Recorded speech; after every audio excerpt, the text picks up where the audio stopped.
Kalau kafir Mekah ini goblok-goblok. Ketika Rasulullah pakai teori tauhid, orang kafir Mekah itu sangat gobloknya bilang gini, Muhammad, kita ini urusannya banyak, utang kita banyak, kasus saya banyak, kok Tuhannya satu itu tidak cukup. Yaitu mereka mengatakan aja'alal alihata ilahau wahida inna hadza la syai'un ujab. Bagaimana Tuhan hanya satu, urusan kita banyak, masalah kita banyak, Tuhan nggak boleh satu, harus banyak sejumlah urusan kita. Ada Tuhan BPKB, Tuhan macam-macam lah, ada Tuhan kredit, Tuhan kas, macam-macam lah kan, sesuai sebanyak urusan kita. Mereka tanya aja'alal alihata ilahau wahida, masa Tuhan satu, inna hadza la syai'un ujab. Ini aneh.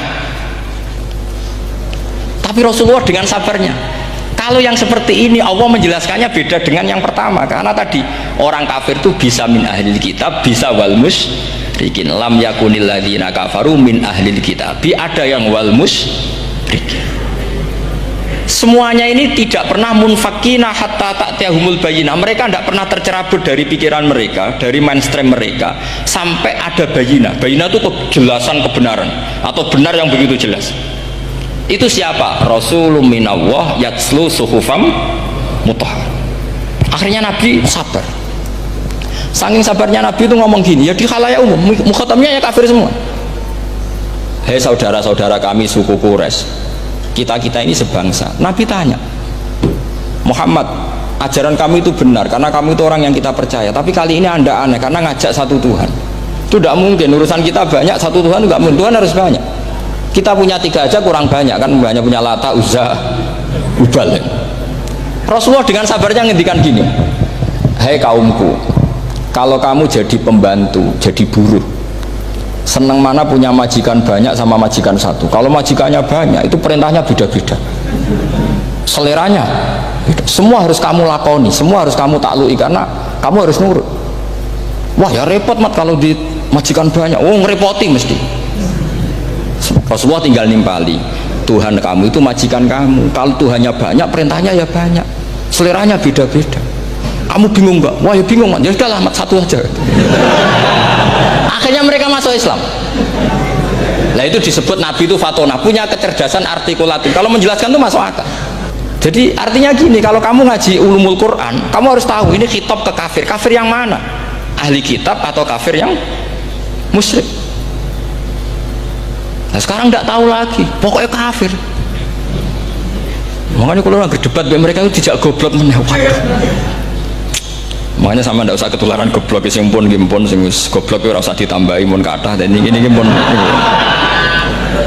Ya karena kita ngaji jelas Qur'annya kan lam yakunil ladzina kafaru, itu masih ada min lil bayaniyah atau min li bayanil jinsi. Kafaru itu sopo? Siji min ahlil kitab, 2 kafaru sing wal musyrikin. Dua-duanya tidak pernah munfakina hatta ta'tiyahumul bayyinah. Mereka tidak akan tercerabut dari pikirannya sehingga ada bayyinah. Bayyinah itu siapa? Rasulun minallah yatslu sufam. Nah, ketika Nabi menjelaskan asal usul nasabnya bahwa Sayyid Adnan itu ila Ismail, Ismail jelas putra Nabi Ibrahim, mereka terus baru iman karena ada fihi ayatum bayyinatum maqamun apa?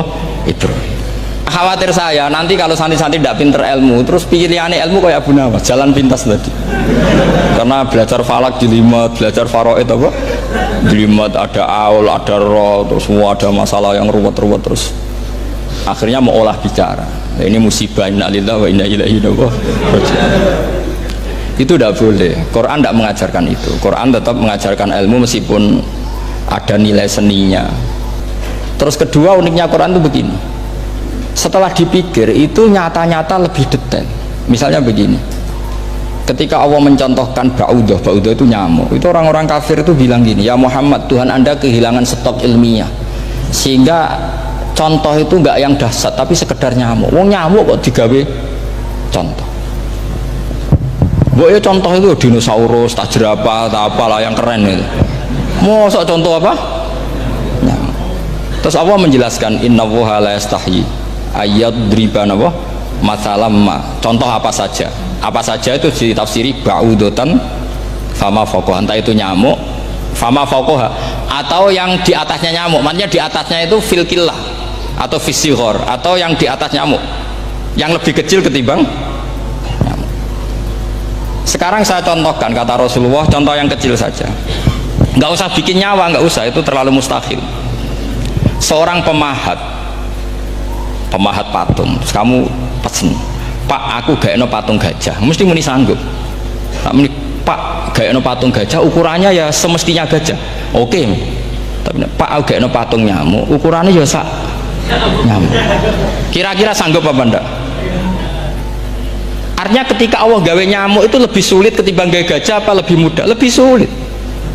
Karena nyamuk yang sudah kecil, dia punya alat kelamin terus seberapa juga? Alat kelaminnya juga tetap harus ada lubangnya terus seberapa? Temen saya malah ada yang cangkem elek bilang gini, lalu ya punya kumannya seberapa? Nah ini pentingnya ngaji akal. Kamu jangan hanya bilang, wow dinosaurus, jerapah, seru nyamuk. Nah karena orang sudah ada itibar dengan nyamuk, didatangkanlah nyamuk banyak. Sebenarnya nyamuk banyak itu mergo mangkel, gak diperhatikan itu. Terus, ini disebut inna woha la yastahyi ayyadriba mathalam ma ba'udah. Sehingga ba'udah di mata ahli tafsir, di mata ulama ini contoh yang luar biasa. Tapi di mata orang-orang yang nggak seneng mikir, kok terima nyamuk itu.